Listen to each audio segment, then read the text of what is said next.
All right, welcome back. We're doing Absolute Batman issue 2. The cover has Alfred shooting Bruce in the face, but we'll see that's pretty much not how it's going to go. So let's go ahead and hop in. We start with a flashback of Bruce saying, Dad, please open the door, and a bat screech, and then all the bats attack him. And this is kind of where Bruce Wayne gets the Batman from. Batman the Zoo, part 2 of 5. As we know, most Bruce Waynes fall down in like a pit or have something with a bunch of bats that scares him, kind of sticks in the back of his mind of that's what he needs to become. But we pick up with Pennyworth narrating. Over the next 2 weeks, the party animals escalate their offensive on Gotham. And in return, Batman escalates his offensive on them. He's in the aquarium, just taking them down, taking bullets, knives in the back. He's in everywhere, but he seems to know where their biggest attacks will be, and he meets them head on, like tonight at the aquarium. For my part, I've tried to help him add surveillance protections because the more he disrupts, the more Cyanus set up for the battle. The more data I collect, which gives me that much closer to leaving Gotham. Lately, Cyanus has brought in more of his party animals, enough to take on a small militia. When I was in Special Forces, my commanders always said that what makes you a great leader is knowing when to advance forward and when to retreat and regroup. Campaigns are long. One advance forward, one retreat and regroup. Every battle, I think this is where he realizes it's time to retreat and regroup, and yet he plans everything, uses everything. This Batman uses his environment like crazy. So he smashes into the back of the aquarium, lets water spill everywhere. A fighter who knows his terrain takes advantage, and he drops a little capsule into the water. He employs a chemically concentrated version of vinegar and turns the salt water into hydrochloric acid, and he burns their feet on. His toes are gone. He is a menace. He has stash houses all over the city, not one, but many caves. I haven't been able to pinpoint more than a few, but from his movements, I've plotted a line in which the others might be located. And if anything, he's highly, certainly committed to the bit. And we see that they just made a giant bat symbol around Gotham. What I love is that this Batman, even though he doesn't have all the money, is still a fucking menace. This dude, without the money, is still going around Gotham beating up criminals. He doesn't have a certain bat cave to say, like our regular Batman. It's just a bunch of random stashes that he hides out at. And then he will obviously go on top of those buildings like we saw in the last issue. But we see Pennyworth keep going. He's not the bat. His routine is monastically tight. He goes to work, then vanishes. There's a rumor he meets with the Red Hood, a suspected resistance group. But the truth is, he's a man alone. He steers clear of his mother these days. He breaks from his routine only once to go stop at Blackgate Penitentiary to visit Joseph Chill, his father's killer. What he says to Chill, I don't know. I only have visual, no audio, but I can only imagine. And I only like him more for it. Another week in my handler tells me I have to drop protections from Batman. They say he's become too volatile of a factor.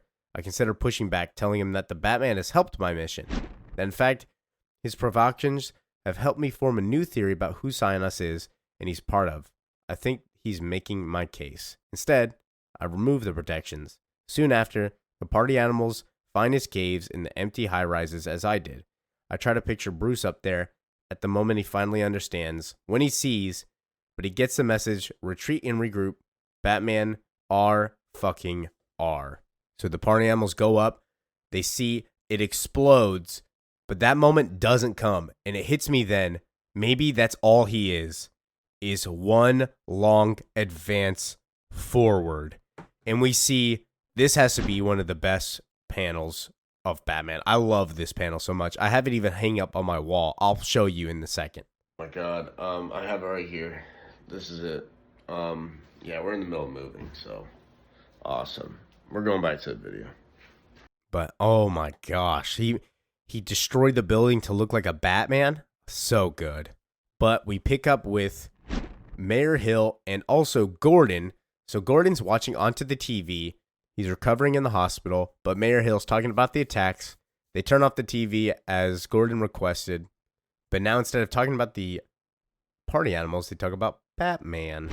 Barbara's defending Batman, just like always, and Bullock is skeptical of Batman, also just like always. See, they always are. But while they're fighting, somebody else shows up. It is Bruce's mom.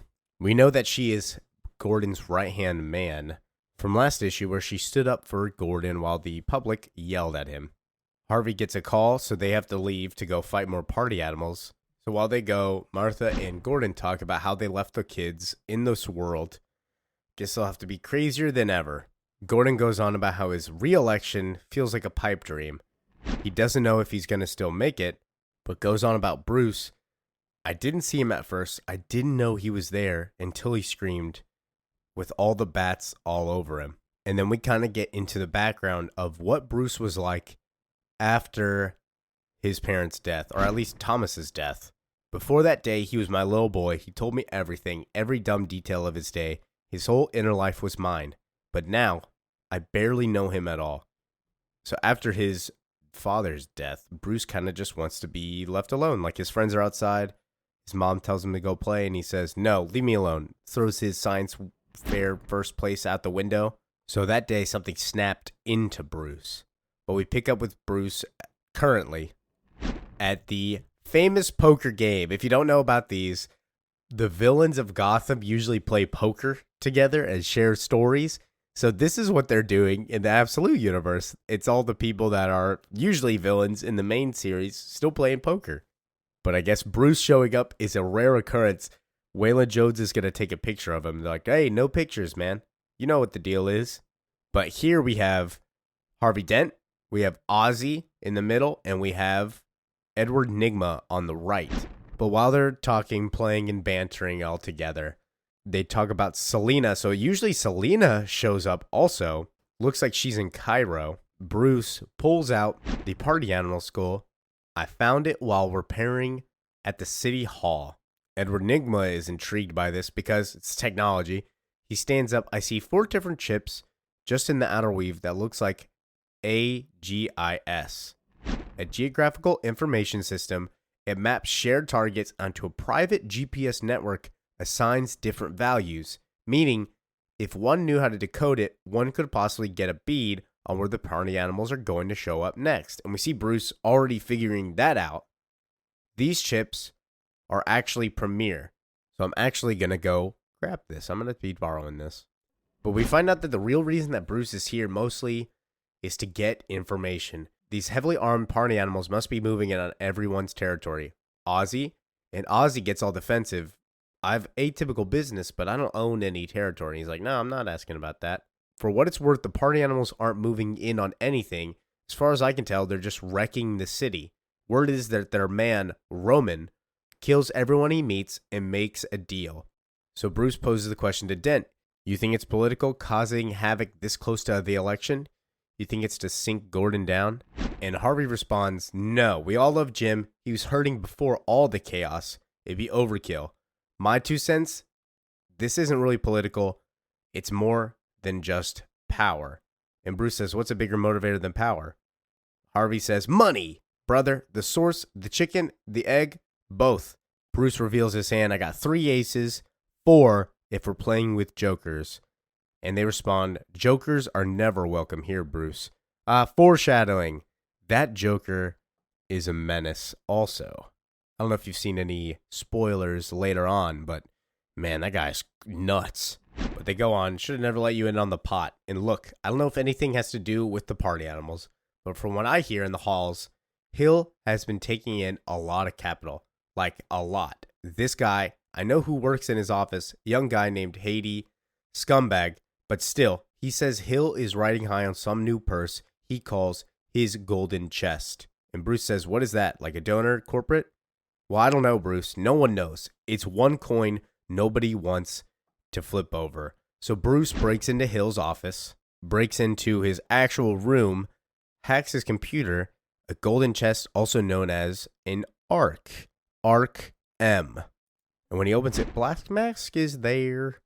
Finally, Batman, we meet. Unfortunately, we don't have much time to chat. I like you. I do. You're my kind of party. So I'll tell you a deal. Everything you've ever wanted, but you're in a bit of a spot. We tipped off the whole GCPD, and my people have the building surrounded. Still, I'll be waiting on your call. All you have to do is survive. So they attack Batman knowing that he was going to come over there. An RPG hits his building. Bruce runs down, jumps down the elevator shaft, and he sees Pennyworth. Pennyworth goes, hey, hear me out. You're a good detective, kid, but I've learned some things about them. The party animals, they're not what they seem. And Bruce says, no, I'm good. Pennyworth keeps going on. I've come to believe that we can help each other. Just give me a chance to explain. You have 30 seconds. All right, thank you, but we need to get out of here. They're all over the place. We have to get somewhere safe. I have a car hidden out back unless you have one. And Bruce turns on the Batmobile. And what do we see that it is? A giant dump truck, bulldozer thing. Oh my goodness. It destroys cop cars getting out. But we end the issue with Selina as a young kid coming up from whenever Bruce threw his gold coin away. She says, you lose something? Get up. You're coming with me. And that ends issue 2. So thank you for watching, listening, enjoying, however you want to do it. Yeah, this was issue 2 of Absolute Batman. We're going to be doing a bunch of these. Oh my goodness. I'm so excited. I didn't want to bundle them all together and rush all the episodes. I'd rather just do like one at a time. So yeah, that's why you see a bunch of shorter episodes instead. But we'll be doing them out faster, I believe. I'm not sure. But yeah, thank you for watching, listening, enjoying. Peace out.